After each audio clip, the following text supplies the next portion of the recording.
Ola, boas tardes a todos e a todas. É un placer estar aquí. O meu nome é Pedro Vila. Son un pouco, gracias aos compañeros e compañeras da librería Cartabón que se ofreceron pois, para negociar esta presentación deste libro, que é un placer ademais presentar a persoa que vai presentar. Son como Abel Caballero, que fai unha conta atrás da conta atrás. Pois presentarei a persoa que vai presentar, a autora do libro. Ambas son grandísimas amigas, unha foi mestra miña, a outra non, pero como se o fose, e ademais de belísimas persoas.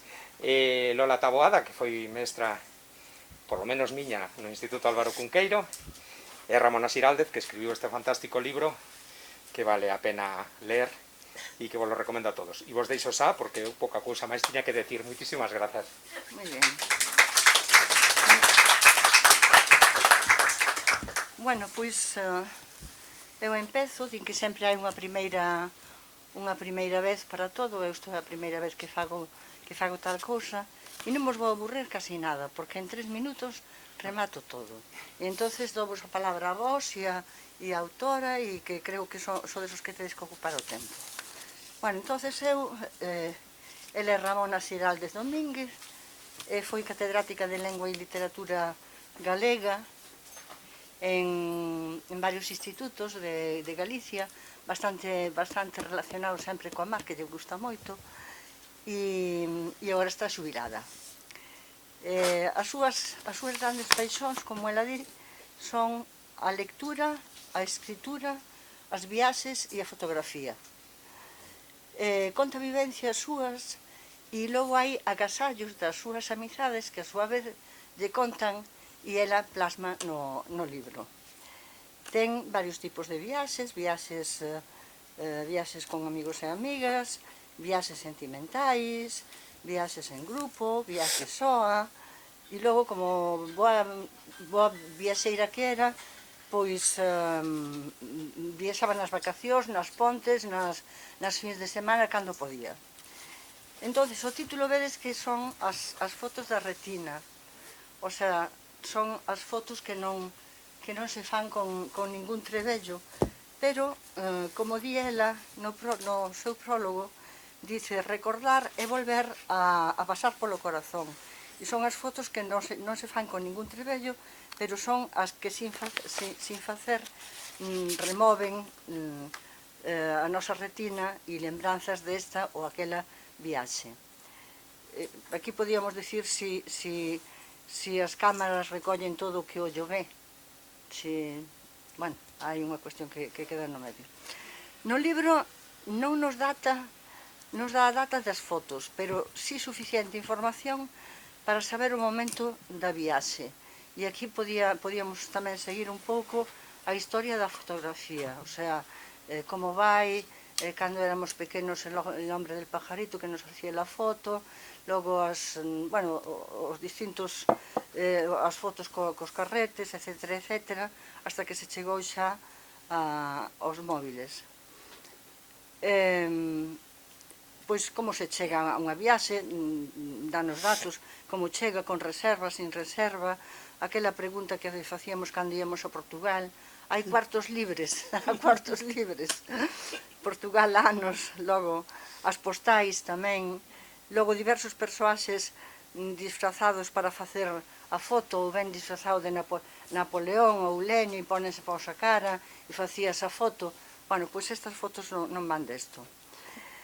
O estranxeiro máis preto que tiñamos era Portugal, e non nos agocha a súa predilección, que eu creo que non é ela sola, o sea, moitos dos que estamos aquí compartimos ese cariño por Portugal. En canto ao léxico do libro, para min é moi sensorial, o sea, ten moitas referencias ao clima, ás cores, a recendos, voces, gargalladas, luz, oscuridade, brillos, miradas, etc. E utiliza moitos adxetivos, o cual lle dá unha gran riqueza, porque dice branco reverberante, ollos valeiros, e así, etc.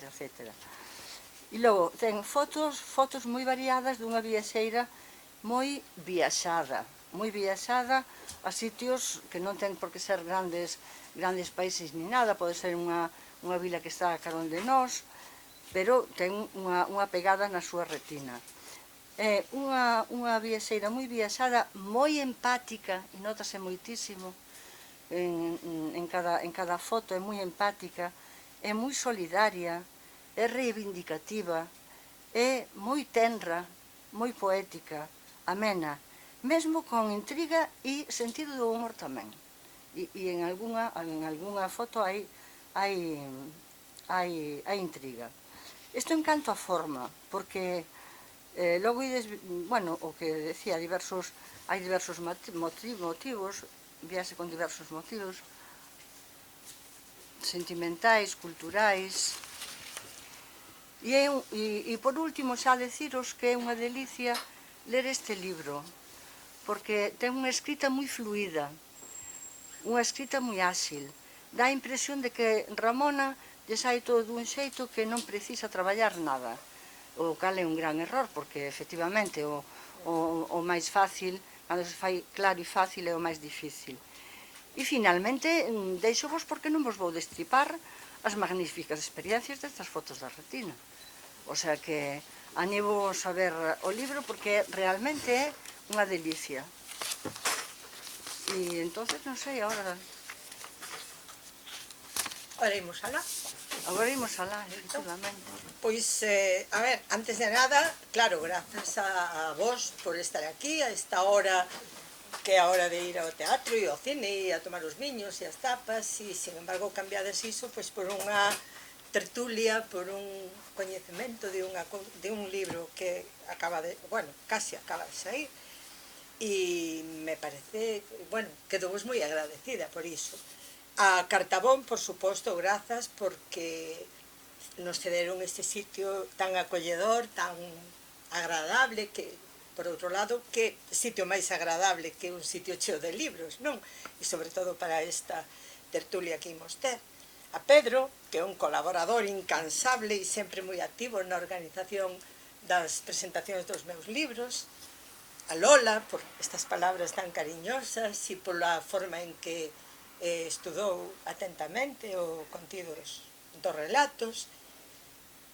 Este libro hai uns meses que se publicou, pero, claro, polo problema do virus, por as distancias de seguridade, polas cuestións de sanitarias, fomoslo deixando, esperando o mellor momento, pero como o mellor momento tardaba un pouco, pois decidimos que, bueno, igual se podía ir empezando xa a presentalo. En Vigo, claro, a mí faime moitísima ilusión vir a Vigo. Eu nunca vivín aquí temporadas grandes en Vigo. Sin embargo, Vigo é unha cidade importantísima para min, porque miña nai era de Vigo, naceu en Príncipe, viviu en Velázquez Moreno, prácticamente, a infancia e a xuventude, até que casou. E aquí en Vigo, ademais, coñeceu a meu pai, que traballaba aquí, e aquí casaron na igrexa de Santiago. Entón, claro, a miña infancia, toda a miña vida, pero realmente hubo etapas unidísimas a Vigo, porque eu constantemente escoitaba na casa falar de Vigo. E aínda que, bueno, e despois tamén viñamos a casa dos avós, a casa dos tíos, había primos, aquí a meu pai era mestre, e, claro, onde ia, primeiro estivo represariado e estivo desterrado anos en Valencia, pero cando volveron, que foi cando nacemos o resto dos fillos, vivíamos fora de Vigo, entón, vir a Vigo era, pois, eso, vir a casa dos avós, ver familia, porque, como vivíamos ao principio, meu pai, como represariado e castigado, sempre tiña prazas en aldeas, en sitios moi pequenos, e eu tiña un trauma infantil que non tiña primos, e todos os nenos tiñan primos, menos eu, entón, cando viña a Vigo, aquí había primos, había tíos, estaba toda a familia e prestaba moito.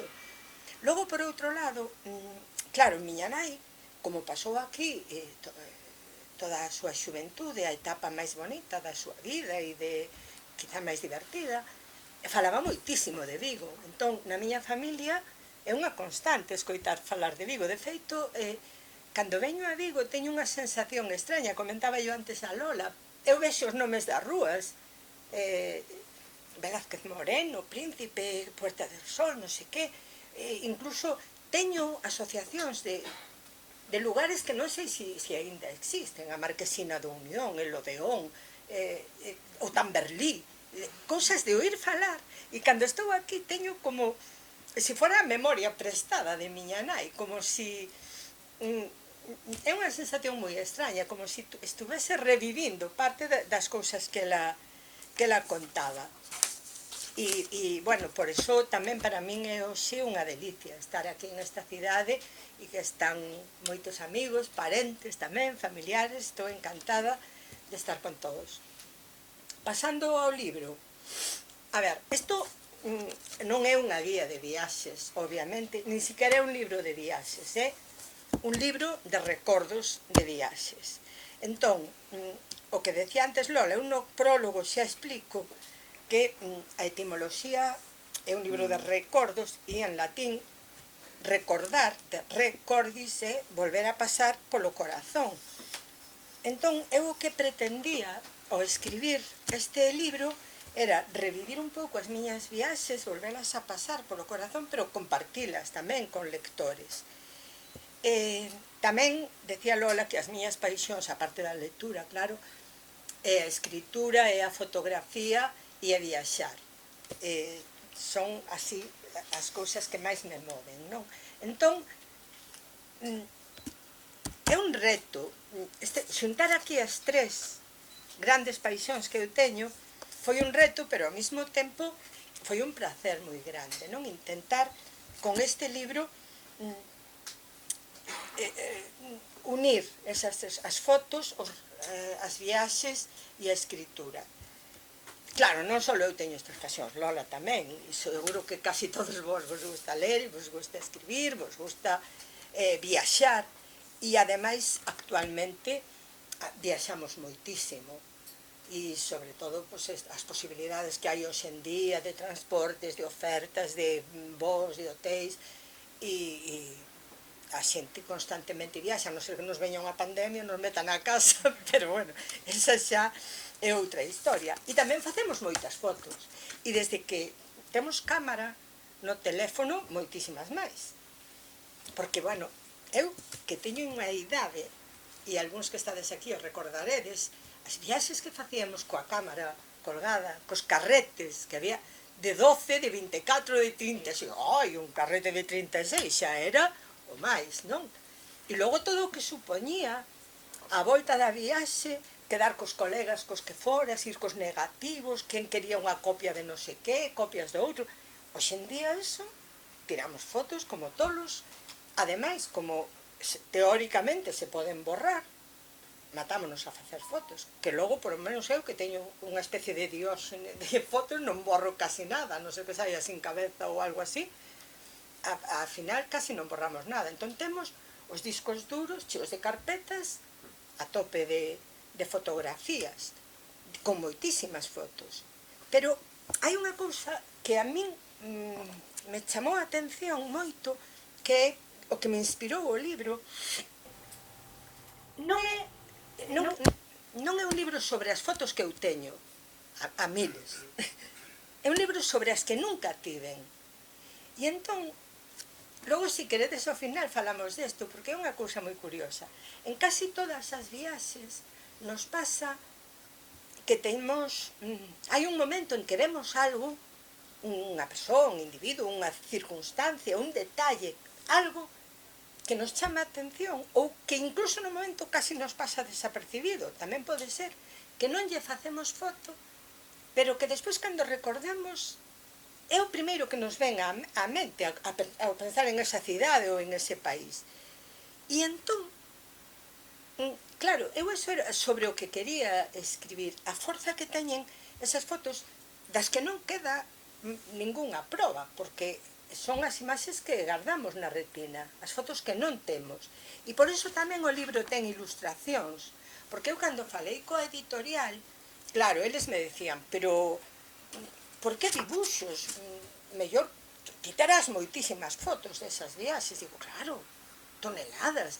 O que pasa é que eu non quero un libro sobre as fotos que teño, sino sobre as que non teño. Entón me parecía máis interesante facer un dibuxo, porque o dibuxo é algo como máis abstracto, como que está, como a imaxe que queda no recordo. Eu paseille a Tania o libro e deixei naquela pintase o que lle inspiraba cada relato. Ás veces son xusto o que eu estaba vendo en ese momento, outras veces pois é algo característico desa cidade, sin máis, pero foi totalmente a súa elección. E a idea primixenia, por decirlo así, de empezar a escribir o libro, pasoume con unha experiencia que vivín en Marrocos, en Marrakech, e que conto no relato que está na páxina 17, que se titula A mirada de Yusuf. Íbamos a ver, non vou facer spoilers, nem vos vou contar contos, pero vou no resumir en concreto para que vos fagades unha idea de como naceu o libro. Íamos un grupo, ahora mesmo non lembro, pois igual 7, 8 ou 9, un bon nutrido grupo de amigos. E, bueno, estuveramos todo o día por Marrakech adiante, aquí, alá, non sei que, vendo cousas, como se fai nas viaxes. E a momento así do solpor, cansados, sentamos nunha terraza, nunha esplanada grande, estábamos aí sentados, bueno, conversando, charlando, uns mirando as fotos que fixeran no móvil e tal. E entón, cando estábamos aí, chegou unha parella con 2 nenos. Un neno tería como 8, 7, 8, non sei calcular moi ben, e outro pequeniño de 3, 4, non sei. Claro, unha parella nova, cos nenos parecían maiores, como van, de negro e tal, pero era unha parella nova cos nenos. Entón, moi seriecitos e moi formalitos, foron andando, tal, sentáronse nunha mesa, e o pequeno empezou a fedellar por ali, polo medio, e tal. Entón a nai, ao maior, dixolle, Yusuf, non sei que, en árabe, como comprenderedes. Pero entendín como que lle estaba dicindo que trouxese ao pequeno, porque o Yusuf levantouse, colleu o pequeno, trouxo pa a mesa, sentaron ali os catro. E entón veu o camarero, e o camarero traía as cartas para que pedisen. Entón deulle unha ao pai, unha nai, outra ao Yusuf, e entón tiñades que ver a cara de aquel neno cando o camarero lle deu unha carta a él. Entón, claro, ele mirou a carta, mirou o camarero, mirou a nai, o pai, non mirou o pequeno, como dicir, anda que eu teño unha carta e ti non tes nada, non? Foi un momento tan bonito. A cara daquel neno, coa sorpresa, ese sentirse grande. E eu vin que era a única que estaba reparando en eso. Que todos os colegas que estaban comigo non eran conscientes de algo tan fermosísimo que estaba pasando diante de nós. E deime conta de que empecé a pensar que en viaxes anteriores eu tamén tiña recordos de momentos así vividos. Digo, pero isto é bonito para contalo. E non teño, claro, non lle iba a facer unha foto a aquel neno con os buratiños que tiña e aqueles ollos tan negros e tan precioso que era. Non tiña sentido facerlle a foto en aquel momento e hasta me parecía un pouco de falto de pudor, pero pareceu un momento espectacular. E entón, a raíz de aí, bueno, isto aparece, a ver, para que vos fagades simplemente unha idea.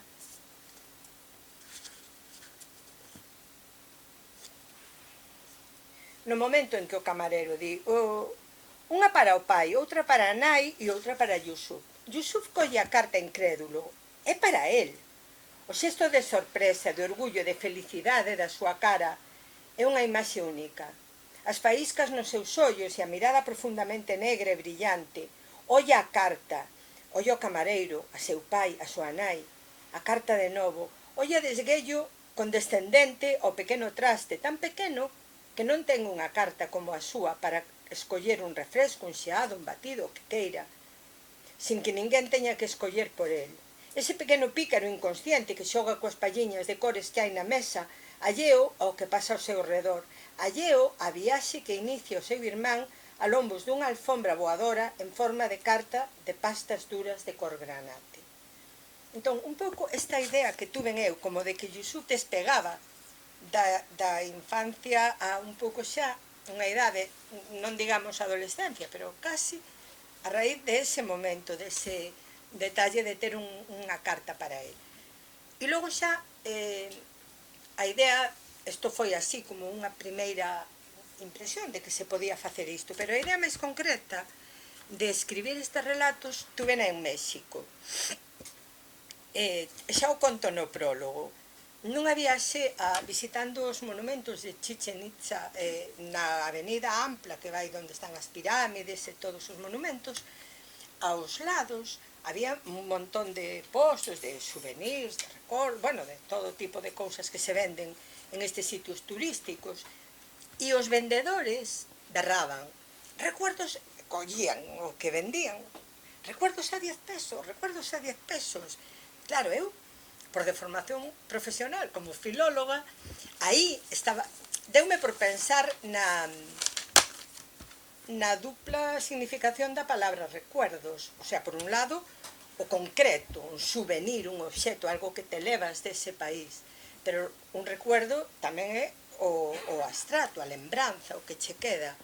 E entón pensei que sería moi interesante escribir sobre iso, que se xuntasen no libro ambos conceptos, é dicir, as imaxes que traemos na retina como souvenirs desas viaxes na que volvemos a pasar polo corazón cando lembramos ese momento do que non hai foto, que non hai ningunha proba, máis que esa foto que nos queda na retina. Creo que aquí hai algunha xente que leu o libro xa, ou se o ledes, veredes que hai relatos ambientados en todos os continentes, porque a Oceanía, que nunca fun, pero a donde non fun eu mandei recado. Entón, teño de prácticamente, bueno, de sitios que non estiven, algúns, pero, a ver, os relatos son autobiográficos, algún igual un poquinho adornado, novelado, pero son todo cousas que eu vivín, que me pasaron, inda que me distancio, narro en terceira persoa, digo a viaxeira, ou a turista, ou ela, pero realmente o real sería a primeira persoa, excepto uns cantos, creo que son 6 ou 7, non recordo exactamente, que son historias que me obsequiaron. É dicir, aí aparece no libro con un asterisco e pon agasallo de, no? Entón, ou agasallado por. Son relatos que viviu outra xente e que algún día nunha conversa intrascendente contárono e eu quedei tan fascinada que dixen, por favor, regálame esa historia porque eu quero escribir, porque me parecen bonitísimas. E como era xente que ademais tampouco tiña ningún interés en escribirla, pois así desinteresadamente deronmas e aquí están. Entón, por exemplo, na India, onde nunca cheguei a estar tampouco, hai un relato tristísimo na páxina 156, que ademais se titula así, Tristeza. É un relato, é unha historia que viviu a miña amiga Chus e que un día tamén, así, tomando un café, conversando, a volta da India, pois contoume, digo, por favor, aparte de casi botarme a chorar cando mo contaba, digo, eu eso quero contalo eu tamén. Hai outro, o de Australia, donde tampouco nunca estiven, e que viviu unha exalumna miña moi querida, Alba Pinto, que é unha muller que vive así tamén polo mundo, en distintos países, e que me conta un relato que está na páxina 68, de Estrelas e Bechos, de unha noite de Nadal que pasou nunha tenda de campaña baixo as estrelas. É unha historia bonitísima a que me contou. Tampouco estuve nunca en Grandas de Salime, aínda que aí seguramente teño máis fácil ir que a Australia e a India de momento, creo. Pero aí pasoulle unha cousa moi divertida. O meu amigo Fernando, con unha tapa de polvo nun bar que está na página 176, unha tapa de polvo, o que decía antes Lola, que hai algúns... É unha mistura moi grande, hai algúns relatos que son tristísimos e que casi algún lector me dixo que lle fixera botar a lagrimita, e hai outros que son cómicos, non? Porque quixen facer unha mistura de moitas cousas. En Lisboa, en Nápoles, no Algarve, en Dublín ou na illa de Arousa, tamén aí sí que estiven, pero, sin embargo, os relatos que conto non... Bueno, en Dublín conto algúns, sí que vivín eu, pero conto outros que lle pasaron a amigos meus. Por exemplo, en Sintra, Xaquín e Miguel viviron unha historia moi divertida. En Nápoles, a miña amiga Mariña tamén, no Algarve Rosa, este de Rosa, que é dun zapateiro nunha zona do Algarve, eu estaba aí en ese momento, e sin embargo non o vivín. Mirade que curioso, íbamos 3 persoas, unha estaba mirando non sei que, eu estaba facéndolle fotos a un escaparate de unha mercería, que en vez desta época parecía dos anos 40 ou 50, chulísima, e a Rosa pasoulle esa historia co zapateiro que eu conto aquí, que é realmente alucinante. Entón, cando chegamos ao coche, non lo contou eu, casi me quería tirar en marcha e volver a do zapateiro para velo, porque me pareceu unha historia interesantísima, curiosísima, e me recordaba incluso a Castelao en Peito de Lobo, co tema do cabezudo, era algo similar. E logo Elvira e o marido, que viviron en Dublín tamén unha historia de así futbolera, tamén moi curiosa, e que tamén me recordou moito a Castelao. E Pedro regaloume unha historia chulísima da illa de Arousa e unha muller que miraba para o mar. Entón, claro, non sei se fun capaz de contalo tan fermosamente como eles o viviron. Eu fixen o que pude, claro, e intentei, non? E tamén hai algún relato que está na página 93, Gaiteiriños en Compostela, que en vez de contar a historia viaxando eu como viaxeira, conto como observadora de uns viaxeiros, de uns turistas que están aí en Compostela e viven unha situación divertida tamén e curiosa. E ese conteino tal como vin, porque quedei tan fascinada mirando aqueles nenos que xa me parecía que había que contalo tal cual, sin cambiar nada. Cando empecé a pensar nas presentacións do libro, en as pequenas tertulias que se podían facer a partir de aí, eu pensaba falar do libro por temáticas, porque hai relatos que son totalmente intimistas, outros máis sociais, outros máis críticos, políticos, artísticos, algúns que falan de música ou de arquitectura, de pintura.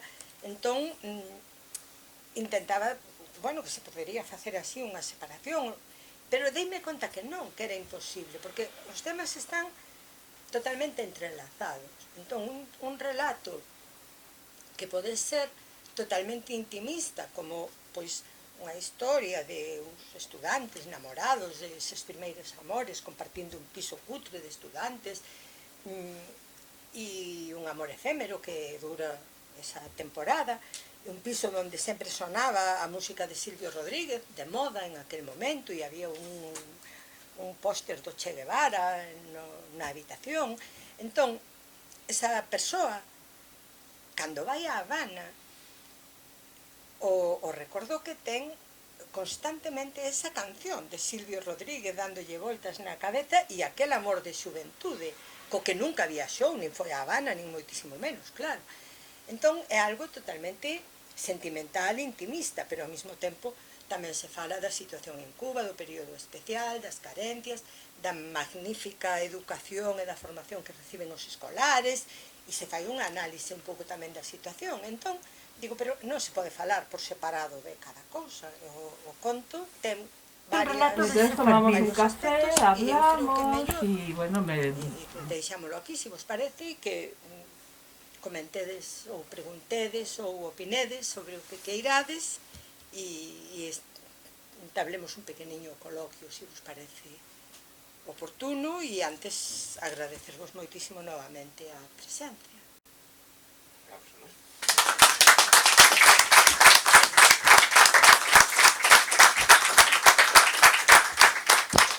Grazas polos aplausos, pero ahora ahora falamos, non?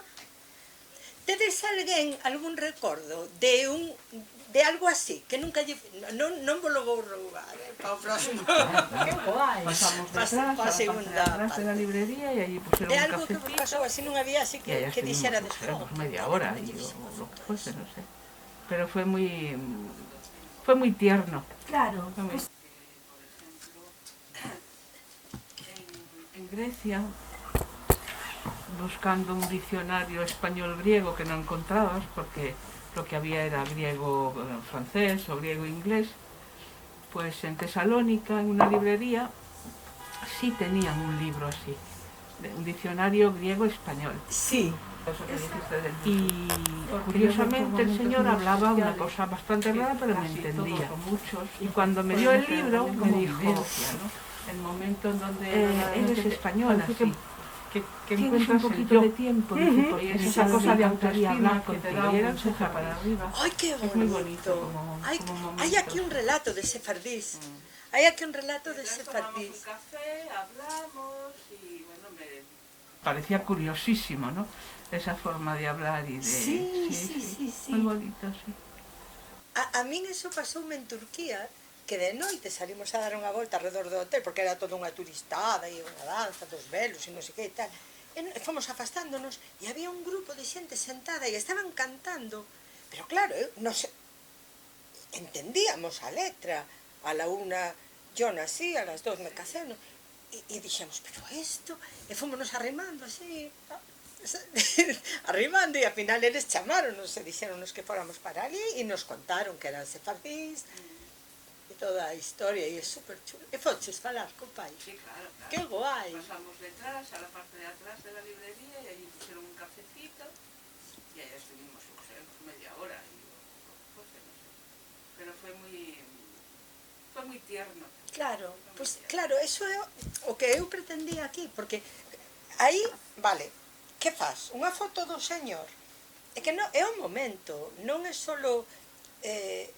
É o que digo, co Yusuf, que lle fan unha foto ao neno, que ten unha carita monísima e os pelitos ricitos e unha mirada, pero non é eso, que para min era ese despegar de... Es muy bonito eso que dices del Yusuf, porque yo creo que son momentos muy especiales, que casi todos o muchos podemos tener también como vivencia, ¿no? El momento en donde verdaderamente parece que encuentras el yo, y es esa cosa de autoestima que te da un empuje para arriba. Es moi bonito como momentos. Pois foi, vivilo foi espectacular, xa cho digo, porque ademais era a mezquita Cutubía, anoitecía, estaba, había como aínda unha reverberación e había uns dourados, no? Era precioso o sitio e era precioso o momento, e ademais despois dun día de tan tolo, ademais co tráfico que hai en estes países e esquivando aí para que non te atropellen. E de repente aquela tranquilidade, aquel lugar, e os tés, e os refrescos, Ahora, e non sei la que. pandemia, mucha gente Eu sempre boto de menos unha cañita cando vou a eses países, tamén vos lo digo, son espectaculares y que estaban ahí olendo. pasaban desapercibidos, Pero también ali una está, mirada, como dices tú, una foto e vivir esa situación en ese momento, de retina claro, también, eso non hai porque feito. pasaban Non hai desapercibidos. manera, a retina únicamente. E alguén máis?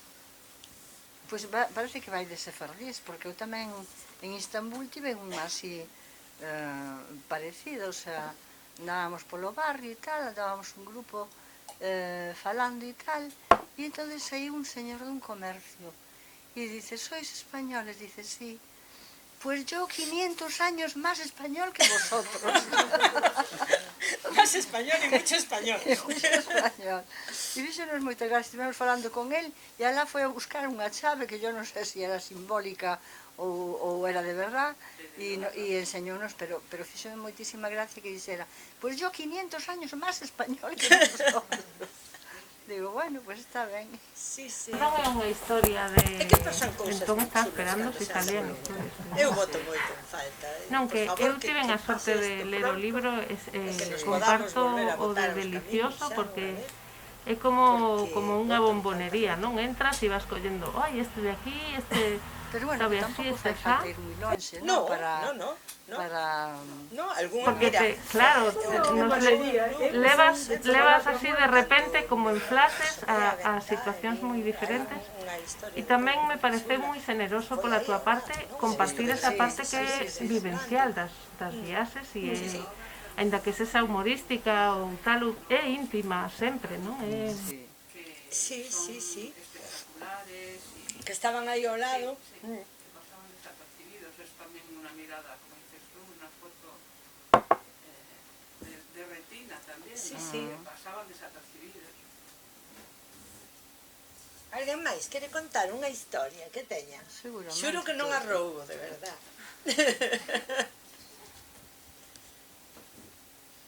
O que tamén Esperanza recordarás o que me nos pasou en Berlín é con que Fulán.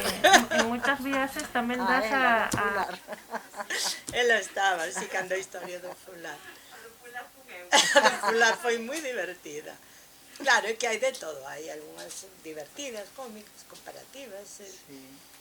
En Corfú, con aquel camiño por donde se pasearía Sisi, Ah, sí. co seu vestido, e as Sí, cabras por o medio.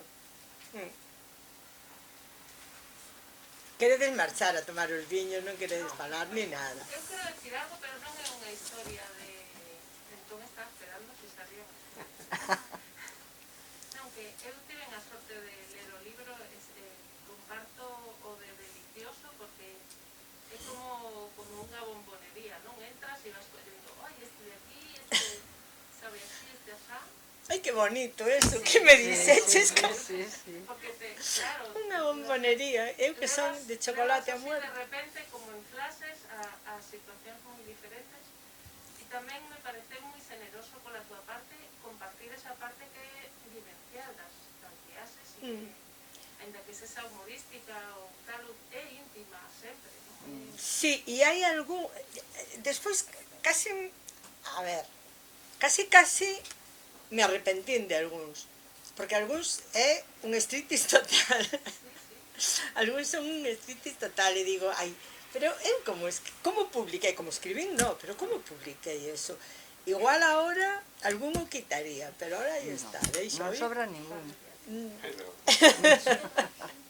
Que tamén me sorprendeu é que en moitas viaxes tamén das o marco de querer ver moitas cousas, de facer moitas fotos, e o que nos regalas aquí é xusto os momentos de parar, non? Entón, eso tamén me fai pensar que igual hai que viaxar máis relajada por aí. Sí. O que pasa é que, sabes, eu cando... Non é unha guía de viaxes, pero eu cando estaba falando dunha cidade, dunha vila, de Volendam, por exemplo, en Ámsterdam, que é unha viliña pequeniña, preciosa, non? E esa cousa que nos pasou en Volendam, que é cachondeo puro, pero eu quería ao mesmo tempo que a xente se centrase un pouco, o sea, non ir directamente, non facer como as cousas de Castelao, que son cachiños pequenos que me fascinan realmente, non me estou comparando, por favor, quero decir que eu quería facer algo amplo que centrase, pois, por exemplo, que ao lector lle desen ganas de ir ali e de coñecer, de ter un pouco máis de información deso que eu estou falando. Por exemplo, un conto que a mí me gusta moitísimo, non vou de chulita, que non é que me guste moitísimo como me quedou, digo que me gusta moito a historia que me contou Alfonso, un amigo meu, que lle pasou en Nova York, non? Entón, que el destripo un pouquinho. Que é un rapaz de Caldas de Reis que foi a Nova York, non vou contar por que motivo, e eso xa o leredes, pero cando entrou en un edificio que entrou para resguardarse, que edificio era? A biblioteca, pero non le... Bueno, total, que se encontrou unha exposición e había un mapa onde aparecía Caldas de Rei. Entón, claro, o sea, él, de repente, Sí, sí. estaba en Nova York Existía no mundo, existía no mundo. e estaba ali, e que ademais é curiosísimo, porque era un mapa de... Ai, non fixen os deberes, e claro, ahora non lembro exactamente. Era un mapa romano. Sí, era un mapa que ele estudara, porque ele é licenciado en Xeografía e Historia, entón un mapa que ele estudara na facultade, e de repente estaba ali, ese mapa, con Caldas de Reis, e claro, cando saiu do edificio, xa para ese frío xélido do inverno neoyorquino, ele estaba casi transformado. Estou aí, ahora, en este século e en este momento, un mapa de aqueles tempos e de aquelas terras. E esa historia a min pareceume totalmente fascinante cando me contou Alfonso. Digo, tamén lle dixen, por favor, regálame isto porque quero contalo, claro. Son sorpresas que che dan as viaxes moi, moi curiosas. De todo tipo, claro. Ora, o que diste, sí, hai algunhas que son igual excesivamente autobiográficas, pero claro, eu, con todo, tamén é o que vos decía antes, non é solamente intimismo, ao mesmo tempo, hai a descripción. Eu, cando escribín o relato este que me contou Alfonso, busquei moita información para decir de que época era o edificio, quen o construíra, onde estaba ubicado, e para que o lector tamén se centre un poquito, non só chegou a Nova York e foi un mapa. Claro, entón eu sempre quero eso, pues ampliar, que a mí por lo menos lo que me aporta muchísimo es la... Pues tamén o tipo de música que se escoita e o tipo de ambiente que hai, e as cousas que hai alrededor, e as pontes e os xardíns, e que o lector tamén ao mesmo tempo ubique esa situación e que lle apeteza, sobre todo, ir. Claro, que lle dé ganas de... Claro, efectivamente, era o que intentaba. Non facer unha guía de viaxes, porque esas xa están todas feitas e hai algunhas chulísimas e boísimas, senón algo moito máis persoal e moito máis intimista, claro. Iso promoves tamén as ideas das persoas, porque Claro. collen interés en facer algo, iso é moi bonito tamén, é unha parte que ten o libro, non? Pois, Que compartes esa idea e que vas facer chegar á xente, iso é moi bonito. Sí, e sobre todo iso, despertar, eu recoñezo que teño un olfato especial para detectar estas situacións e exploto, claro, porque recoñezo que é moi valioso, pero tamén si consigo que a xente observe máis, si se fixe máis no entorno e pense, ostras, mira o que está pasando aí ao meu lado, non? Me sonan, incluso de oír cando era pequena, de oír estas cancións ou na radio e de repente están aquí e estou en Turquía e os teño aquí ao lado cantando e entendo o que cantan. Son cousas moi interesantes realmente, moi curiosas. Es que realmente el viajar, a mí por lo menos lo que me aporta muchísimo es la experiencia. A mí me pasa una cosa muy rara, que a lo mejor me viene un olor o oigo algo, lo que sea, y de repente estoy en la calle, no sé qué, de Budapest, totalmente transportada. Entonces yo, por ejemplo, con la niña, lo que siempre le decimos su padre y yo es que nosotros no le compramos cosas, le damos experiencias. Y siempre intentamos un poco que le... Y yo me di cuenta que ella, desde muy pequeña, que ha hecho algunos viajes, a lo mejor no se acuerda exactamente del sitio, pero sí se acuerda de la... Yo la cuento. ¿Qué es eso exactamente? Claro. Y ella te lo cuenta y Sí. lo bien que lo pasé, aquello que hicimos, incluso muchas cosas que a lo mejor incluso a ti no te acuerdas, porque lo mejor ya has viajado muchísimo más y estás más acostumbrado, y la importancia que le da ella, los recuerdos que le quedan de cosas minúsculas, de momentos, a mí por lo menos. Pois en certa medida o que intentaba eu era iso, o minúsculo, eses pequenos detalles, esas pequenas cousas que pasan. Uns cegos cantando como unha salmodia aí na praza en Marrocos, no? E a xente que vas facer a foto e que te cortes, dices, como lle vou facer unha foto a esta miseria e a esta pobreza e a esta cousa tan triste, non é como o da India que me contou Chus. Como lle vas facer unha foto? Eso non se pode facer. Tamén é pudor, tal cual. En certos lugares, Cosas que pasan, es mejor que ningún museo que me he vayas a cortado ver, vamos. muitísimo de facer fotos, pero fotos que serían unha pasada de fotos, pero que non a faz por respeto, que non podes facer iso, non? E iso tamén hai algún relato dese tipo, non? De que te cortes, que iso non se pode facer. Pero, bueno, sí, hai que ir sempre moi atentos porque nos pasan cousas chulísimas ao lado. Bueno, yo si quieres te cuento una historia, pero no es mía. Divertida, de un viaje. Es de un chico que conozco yo de Vigo, no sé si estará aquí. Resulta que se fue a Austria y había una fiesta, una feria. Y entonces tendrías que hablar con él si te la regalas. Si queres falo, eu Y había una fiesta. quero facer ningunha pregunta, pero é que me topei moi identificada con... Y se puso a comer la galleta. Dijo, Dios mío, qué mala está esta galleta. No era una fiesta de repostería, era tierra con semillas para plantar.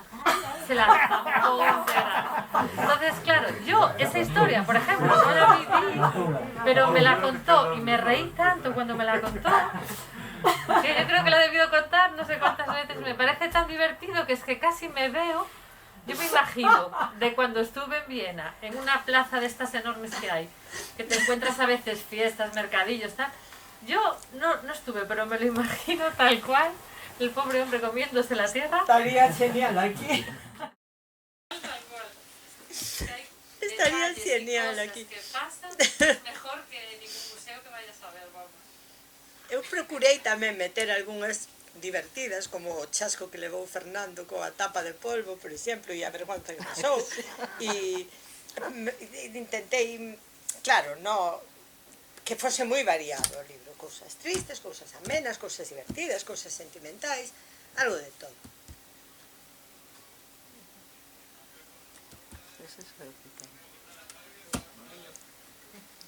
Pues perfecto.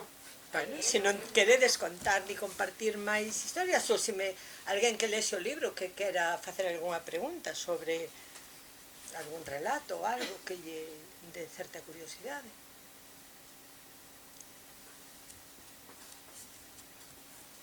Pois, Eu, se queres falo, eu leino, non quero facer ningunha pregunta, pero é que me topei moi identificada contigo, máis que cos agasallos.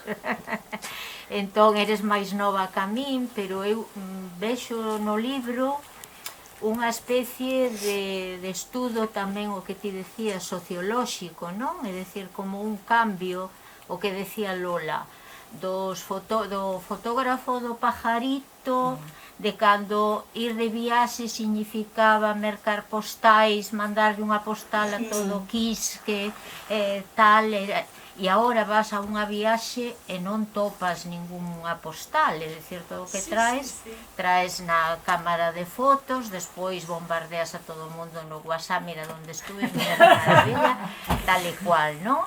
E logo o que decía Lola antes, por exemplo, de o que significaba pois unha viaxe mesmo a Portugal, é dicir, os guardiñas na fronteira, que leva? Pois levo café, levo pañais, non sei canto, que saías a corpo gentil, porque eso de a cuartos, é dicir, agora todo o mundo vai de viaxe, leva todo reservado, vou dormir aquí, vou comer ali, miras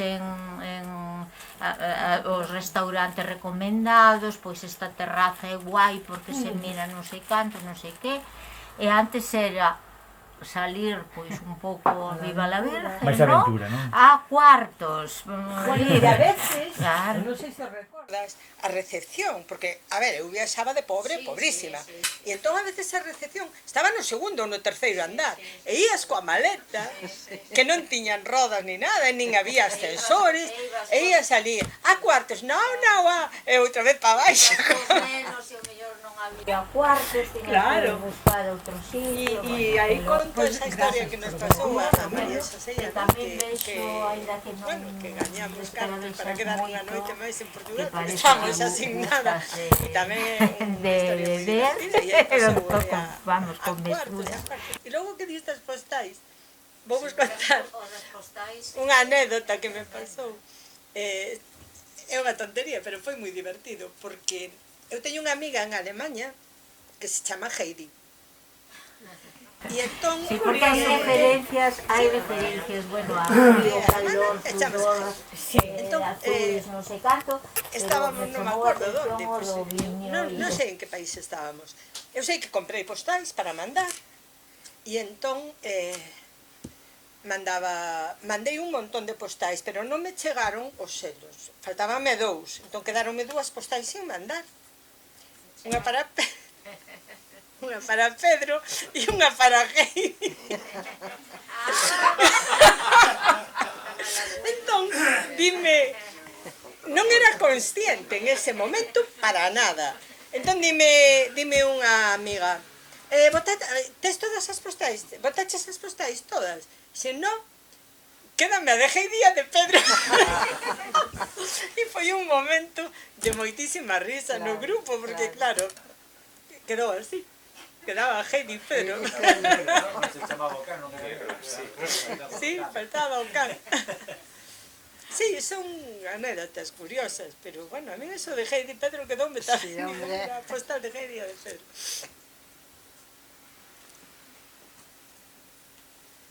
Pois grazas por o que me dis do libro. Que tamén vexo, aínda que non descarabexas moito, que parece que gustas de ver, vamos, con mesura.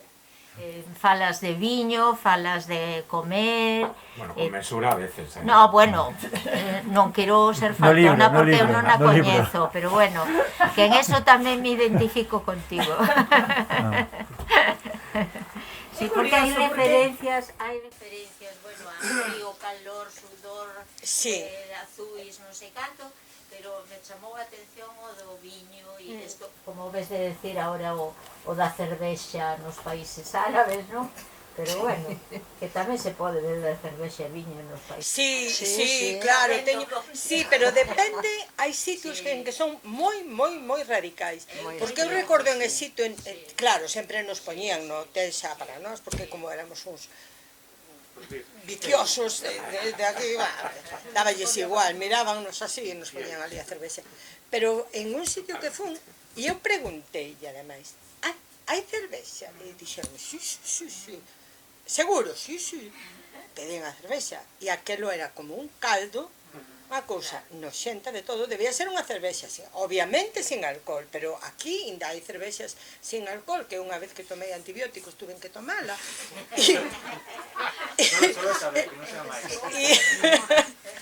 E ainda ten un xeito, pero aquelo era imbebible. E digo, home, sí. Unha comida moi xeitosa. Pero sí, bueno, xócame eso que me dis, que claro, a mellor non dei escrito da mesma maneira os relatos que me contaron como os que vivín eu, obviamente, claro, porque son cousas que a xente me di que me chamaron moitísimo a atención. Sí, así como desde fora, non? Claro, normal. Pois probablemente, porque aí tamén hai un que fala de comida, que o de Mariña en Nápoles, cando quer ir a unha pizzería e os nenos a mandan e lle din pa onde ten que ir e lle din o que ten que pedir. A mí fíxeme moitísima graza cando Mariña mo contou. Digo, que bonito, non? Eses nenos aí, de gourmets. Sí, moi curioso. Esta xente se quere reitar. Non te tires moito da lengua que parece que non a falaron, pero despois, a xente vai Pois tirando é do que se trata, hasta que aquí os de Cartabón nos boten pa fora. Eu, todo o tempo, cando penso en este tipo de actos, penso máis en tertulia, en colaborar e en que fale un pouco a xente, en vir aquí a soltar un rollo xa soltei aquí. Tirando unha cervexa, tirando unhas calles. Se hai unha cervexa, xa entón a cousa igual dura un poquinho máis. Nos faltaba un pouco máis o pico. A ver, aquí. A ver, a leer e a beber. E a gravar na retina.